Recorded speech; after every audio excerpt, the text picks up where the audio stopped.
கருணாநிதி பாடிய கணக்கு பாட்டு. காடு மேடெல்லாம் கேட்கிறது, நாமும் கேட்போமா?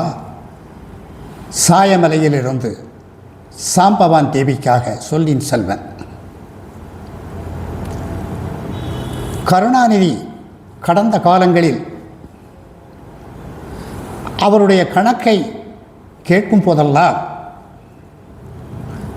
அவர் மிக தைரியமாக ஒரு பாடலை பாடுவார். அது என்ன பாடல் என்றால், மடியில் கனமில்லை, வழியில் பயமில்லை என்று வாய்கிழிய பாடுவார். அவருக்கு அந்த பாடல், அந்த இசை ஞானம் எப்படி வந்திருக்கும் என்றால், அவருடைய மச்சான், அவருடைய மனைவியின் சகோதரர் இசை சித்தர் ஜெயராமனுடைய வரிசையில், அந்த வாரிசில் வந்தவர் இவர். எனவேதான் எதை எடுத்தாலும் ஒரு பாடலை சொல்லி அதற்கு பதில் தரக்கூடியவர். எனவே அவருடைய அரசியல் காலங்கள் முழுவதும் அவருடைய தவறுகளை, லஞ்ச ஊழல்களை, சொத்து சேர்த்த சூத்திரங்களை எல்லாம் சொல்லும்போது அவர் மீது ஊழல் வழக்குகள் பல பதியப்பட்ட நேரத்திலும், குறிப்பாக கோதுமை பேர ஊழல், சக்காரியா கமிஷன் ஊழல், இப்படி ஊழலோ ஊழல் என்று ஊர் முழுவதும் அவரை பற்றி பேசிய நேரத்தில் எல்லாம்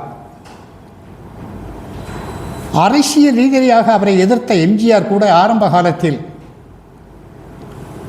உலக மகா ஊழல் மன்னன் என்று அவருக்கு பட்டம் பெற கொடுத்தார். எனவே அரசியலில் லஞ்சத்தையும் ஊழலையும் இந்த உலகத்திற்கு கொண்டு வந்தவர் அவர். ஒரு காலகட்டத்தில் அவருடைய கட்சிக்காரர்கள் பகிரங்கமாக கொள்ளையடிப்பதைப் போல் லஞ்ச லாவண்யங்களை இந்த நாட்டிலே அவர்கள் தலைவிரித்து ஆடச் செய்து தாண்டவமாடிய நேரத்தில் கூட கருணாநிதி அவர்களுக்கு கொடுத்த விளக்கம் என்ன தெரியுமா? இது லஞ்சம் அல்ல, இது ஒரு கைமாற்று. இது லஞ்சம் அல்ல, இது ஒரு நன்கொடை பரிசு. இது லஞ்சம் அல்ல, அவர்களுக்கு மக்கள் கொடுத்த ஒரு நற்பரிசு என்று அந்த லஞ்சத்திற்கு, அந்த ஊழலுக்கு பல உவமைகளை உதாரணங்களாக கொடுத்தார். எனவே லஞ்சமும் ஊழலும் அவரை பொறுத்தவரை, அவருடைய கட்சியை பொறுத்தவரை அது சர்வ சாதாரணமான சகஜமான ஒரு தொழில். அப்படித்தான் அவர்கள் பொது வாழ்க்கையிலே இதை அவர்கள் பராமரித்து வந்தார்கள்.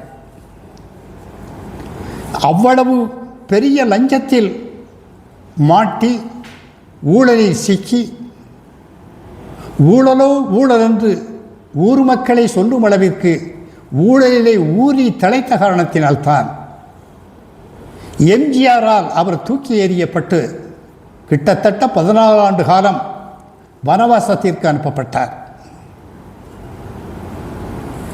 எனவே இப்படி அவர் ஊழலை பற்றி ஊறி திளைத்த அவர் அவருடைய காலத்திலும் சரி, அவருக்கு பின்னாலும் சரி, தன்னுடைய கட்சி இருக்கும் வரை, கட்சிக்காரர்கள் இருக்கும் வரை இதை ஒரு கைத்தொழிலாகத்தான் அவர்கள் செய்வார்கள் என்பது அவருக்கு நன்றாக தெரியும். எனவேதான் மடியில் கனமில்லை, வழியில் பயமில்லை என்ற வாய்ப்பாட்டை தன்னுடைய வாரிசுகளுக்கு அவர் சொல்லி சென்றார். இப்பொழுது அந்த வாய்ப்பாட்டை தான் இன்று வரை கைது செய்யப்பட சூழ்நிலையில் இருக்கக்கூடிய செந்தில் பாலாஜி முதல் நேரு வரை, ராமச்சந்திரன் முதல் பெரியசாமி வரை எல்லா பழைய மந்திரி சாமிகளும் எல்லா பழைய அமைச்சர் அந்தஸ்தை வகித்தவர்களும் தன்னுடைய தலைவன் சொல்லிக் கொடுத்த வாய்ப்பாட்டைத்தான் இன்று வரை பாடிக்கொண்டிருக்கிறார்கள். மடியில் கனமில்லை, வழியில் பயமில்லை என்று.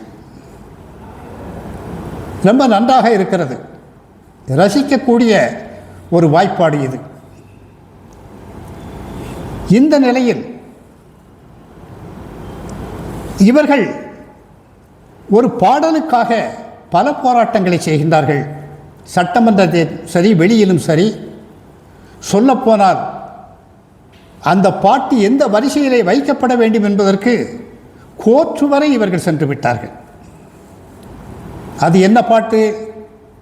இந்திய நாட்டினுடைய சுதந்திர போராட்டத்திற்காக பாடிய பாட்டு, வந்தே மாதரம் பாட்டு. அந்த வந்தே மாதரம் என்பது விஜய் முதல்வராக பதவியேற்று தாவேக்கு ஆட்சி அமைத்து ஆட்சிக்கு வந்த பிறகு நடைபெற்ற அநேக நிகழ்வுகளில் இந்த வந்தே மாதரம் சரியான வரிசையிலே வைக்கப்படவில்லை என்று தண்டோரா போட்டு அதை தெருவுக்கு கொண்டு வந்து அதன் மூலமாக விஜய் இந்த பாட்டின் மூலமாக கவர்னருடைய காலில் விழுந்து விட்டார், டெல்லிக்கு பணிந்து விட்டார் என்றெல்லாம் அவரை கொச்சைப்படுத்தினார்கள். சரி, வந்தே மாதரம் என்ற பாடல் எந்த வரிசையில் வைக்கப்பட வேண்டும்? ஆளுநர் மாளிகையில் நடைபெறுகின்ற நிகழ்வுகளில் அது எந்த வரிசை? அரசு விழாக்களில் அது எந்த வரிசை?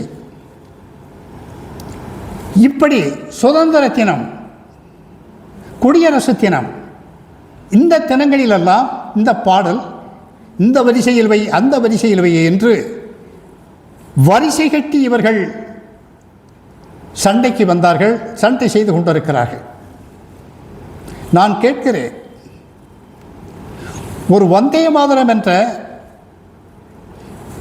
விடுதலை காலத்தில் படிக்கப்பட்ட ஒரு அருமையான ஒரு பாடல், விடுதலை உணர்வு கொண்ட பாடல், சுதந்திர உணர்வு கொண்ட பாடல், அதை எந்த வரிசையில் வைத்தால் என்ன?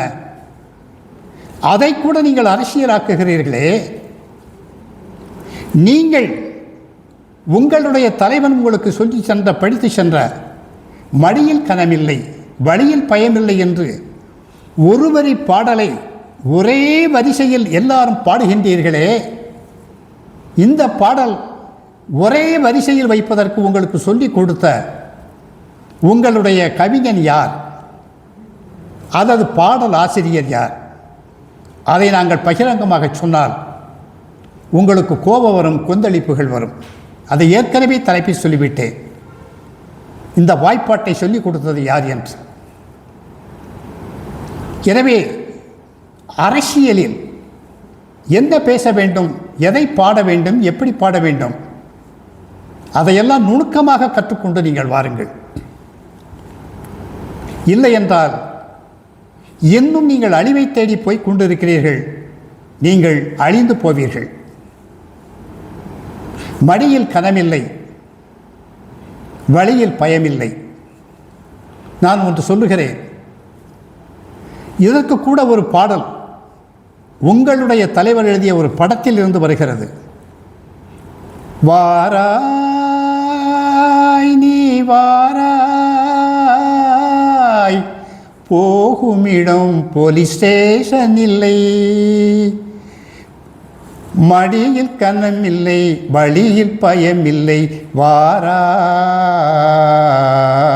நீ வாராய், வாராய் நீ வாராய், போகுமிடம் போலீஸ் ஸ்டேஷன் இல்லை.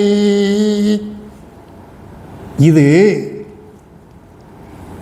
மந்திரிகளே, மந்திரி குமாரியின் பாடல்.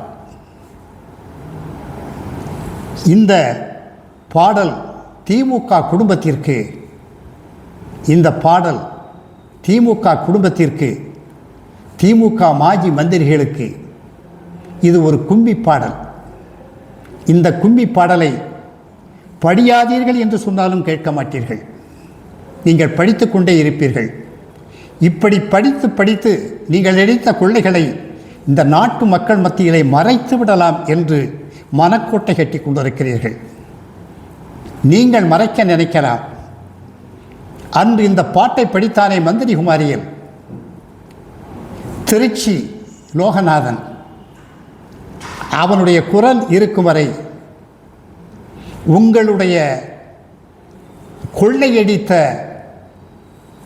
அந்த காரியங்கள் இந்த பாடல் மூலமாக வந்து கொண்டே இருக்கும். மாஜி மந்திரிகளே, மனமாறுங்கள், இந்த பாடலை மறுபடியும் படியாதீர்கள். உங்களுக்காக சொல்லின் செல்வன்.